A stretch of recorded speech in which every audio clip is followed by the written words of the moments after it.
öğrenci velisiyim. Tabii çocuklarımız deprem nedeniyle bu süre zarfında zaman zaman hala artçı sarsıntılar olduğundan dolayı bir endişe ve korku yaşadılar. Biz de aile olarak onlara destek olmaya çalıştık. Çocuklarımız ilk başta bir hafta tatil uzatıldı. Tatilde tabii biz o derslerinden geri kalmamalar için yardımcı olduk. Ondan sonra ikinci bir hafta daha uzatıldı. Bugün de okulumuza başladık. İnşallah Allah beterinden sakındırsın. Bir daha bu deprem hadisesini yaşamayız. Ülkemiz, milletimiz açısından Allah beterinden sakındırsın inşallah. Tamam mı? Yani ben size güveniyorum, biliyorum.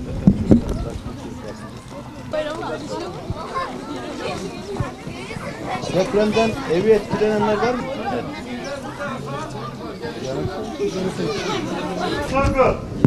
Bakın şu an görüyorsunuz, bunlar sizin kardeşleriniz. Tamam mı? Yani onlar yanlış yapabilir. Onu mazur görecek olan sizsiniz. Tamam mı? Birbirinizi idare edeceksiniz.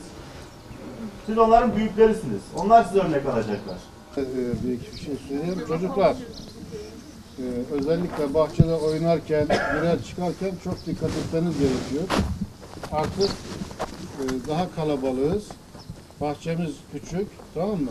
İnşallah hayırlı bir eğitim öğretim yılı olur. Hepinize başarılar diliyorum.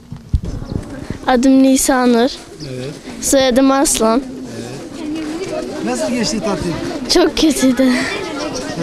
Çok kötüydü. Niçin? Deprem oldu. Onun için. Depremden sonra 2 hafta okul tatili oldu. Evet. Nasıl değerlendirdiğinizi anlatır mısınız? Ders çalışarak. Başka bir şey yapmadım. Nasıl geçti tatil? Bize anlatır mısın? İyi geçti. Ne yaptınız tatilde?